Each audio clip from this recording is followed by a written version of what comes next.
for this? Are you down for this?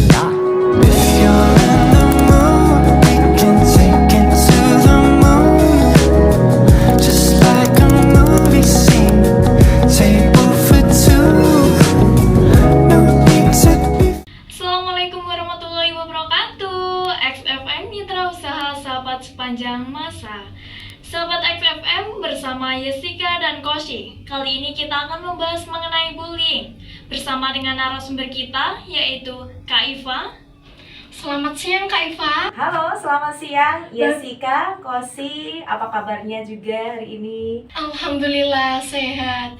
Gimana nih kabarnya Kak Iva? Alhamdulillah bisa dilihat Yesika sama Koshi kalau Mbak Iva saat ini berseri-seri otomatis sehat. Dan halo, selamat siang pendengar radio XFM semuanya dimanapun Anda berada. Semoga di siang hari ini dengan selalu stay tune di 99.2 selalu mendapat edukasi-edukasi baru. Apalagi kali ini hostnya ketuker nih ya. Kalau biasanya Mbak Iva jadi host, tapi kali ini jadi narasumber dari kontennya SMK Negeri 2 Blora MPLB. Keren sekali Yesika, Koshi.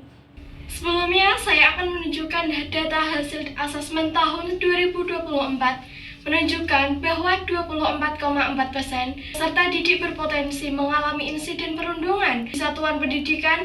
Hal ini tentunya perlu menjadi perhatian kita bersama untuk mencegah dan menghentikan perundungan. Nah, dari data hasil asesmen tersebut, gimana sih Mbak menurut Anda mengenai bullying itu? Bullying ya, wah Yeah. perundungan bullying, kata-kata yang agak ngeri juga ya. Apalagi dari data asesmen itu 24,4% peserta didik berpotensi mendapatkan bullying atau mengalami insiden perundungan. Wah, sangat disayangkan sekali ya. Adapun bullying atau perundungan pastinya merupakan tindakan mengganggu, mengusik atau menyakiti orang lain secara fisik maupun psikis.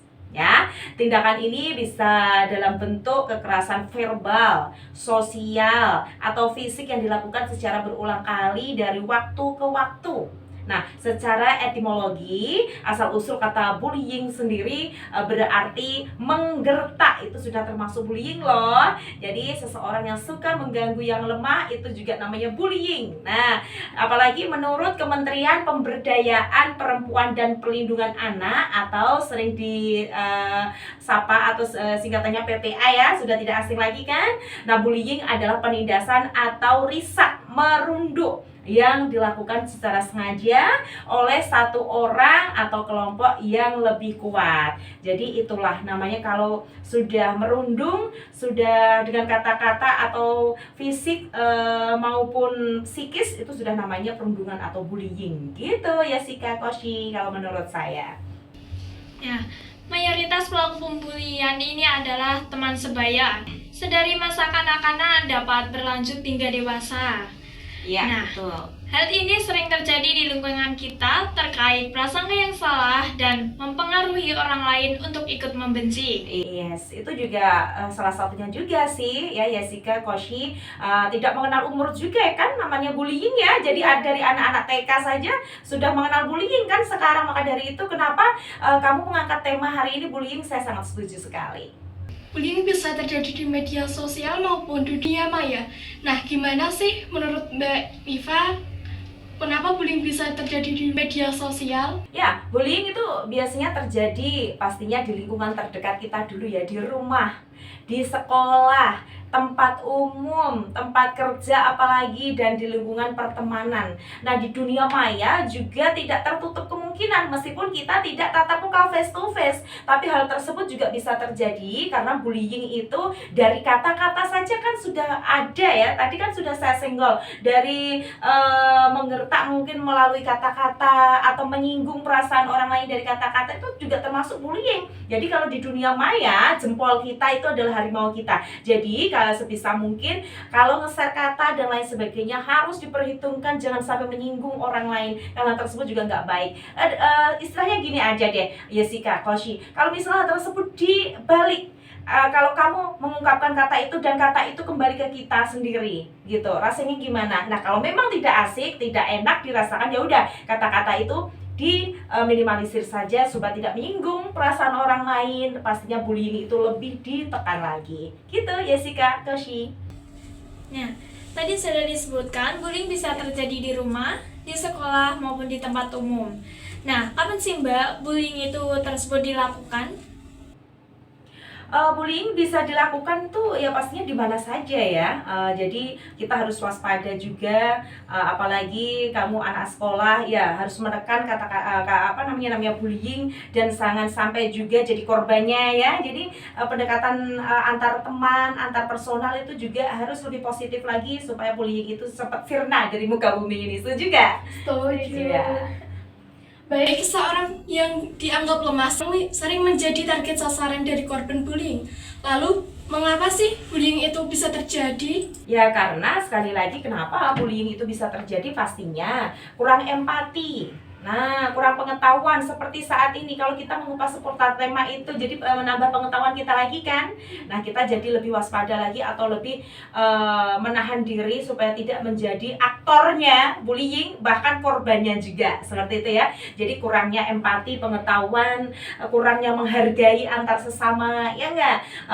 Dan mengajarkan anak untuk tidak ikut-ikutan mengolok-olok teman, jadi geng gitu kan. Istilah kalau sekolah kan gitu, cari bestie, itu loh, cari dukungan. Nah itu tolong diminimalisir, carilah dukungan atau bestie kamu ya di sekolah itu yang positif saja, misalnya untuk cari pengetahuan itu kan bagus daripada bullying, ya enggak?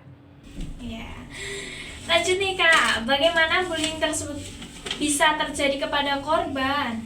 Nah, korban ini gini, memiliki kekurangan yang dalam aspek fisik misalnya ataupun psikis, sehingga itu mereka dikucilkan. Biasanya kita nyinggung seputar misalnya penampilannya ya, kurang pandai dalam berkomunikasinya mungkin, kurang mampu untuk membela diri mungkin. Itu biasanya jadi korban bullying yang tepat sasaran atau yang paling disasar oleh aktor bullying itu sendiri. Jadi ya itu tadi, korban banyak kekurangan. Nah, kalau ada menemui hal tersebut, pastinya yuk kita rangkul kekurangan itu, jangan sampai jadi hal yang kurang pada diri seseorang. Yuk, misalnya kalau seseorang atau teman kamu misalnya pendiam, ya jangan dibully, diajak yuk sharing gimana sih, punya masalah apa, kayak gitu. Ya, masih bersama Yesi dan Koshi dengan narasumber kita Kak Iva. Tadi sudah dijelaskan dengan narasumber kita. Nah, sekarang lanjut pertanyaan terakhir. Boleh, silahkan. Bagaimana cara mengatasi bullying atau adakah cara mencegah bullying menurut Kak Iva? Oke, untuk mengatasi bullying yang bisa kita lakukan, yang pastinya mendampingi korban ya. Karena didampingi korban dan memberi rasa aman itu penting ya. Untuk yang kedua, cobalah untuk selalu mendengarkan korban. Dengarkan cerita korban tanpa menyela dan tetap tenangkan dia. Jangan menyalahkan. Boleh deh kapan waktu kalau memang dibutuhkan cari bantuan gitu ya, laporkan kasusnya, boleh juga cari dukungan, simpan buktinya, tetap tenang, hindari konfrontasi, buat batasan, cari bantuan profesionalisme, mungkin psikolog dan lain sebagainya, boleh juga. Itu cara mengatasi bullying ya. Dan untuk mencegah bullying itu sendiri gimana sih? Tentunya banyak cara ya, yang tadi sudah saya saya share juga, saya spill di awal bahwasannya menanamkan rasa empati, menghargai sesama itu penting sekali, mengajak anak untuk tidak ikut-ikutan mengolok-ngolok, memberi contoh yang baik pada teman, pada keluarga, pada teman sebaya kita, mengajak anak berkomunikasi dengan baik juga, tanamkan pola pikir yang baik ya, sengelak-elek tinggal baik ya. Kita saatnya kaum milenial itu berpikirnya positif, yang terbaik demi kemajuan bangsa Indonesia. Setuju nggak? Setuju. Apalagi di dunia pendidikan ya gitu. Jadi karena hal tersebut menjadi lahan empuk sekali tim bullying, jadi lahan pendidikan ini bisa ditekan seminimal mungkin supaya tidak terjadi bullying. Gitu, Yesi, Koshi. Ya, nah, pesan apa yang ingin Kak Iva sampaikan kepada kalangan remaja maupun dewasa mengenai bullying tersebut? Pesan saya cukup singkat saja sih. Kita tidak boleh menghakimi seseorang ya berdasarkan mungkin penampilan atau perbedaan fisiknya gitu. Kita sebaiknya memperlakukan semua orang dengan kebaikan dan hormat, dimanapun, dengan siapapun, dan kapanpun. Setuju gak? Setuju pastinya. Nah, tadi sudah dijelaskan dengan narasumber kita dengan detail. Dan jadi menurut saya kesimpulannya yaitu bullying adalah tindakan agresif yang dilakukan secara sengaja dan berulang-ulang untuk menyakiti, merendahkan, atau mendominasi orang lain. Bullying dapat terjadi di berbagai tempat seperti di sekolah, tempat kerja, lingkungan online. Assalamualaikum warahmatullahi wabarakatuh dan salam XFM. Saya Jessica. Saya Kosi. Pamit undur diri. Ingat sahabat, bermimpilah yang besar dan jangan takut untuk gagal. Terima kasih atas kerjasamanya. Selamat siang akhir kata.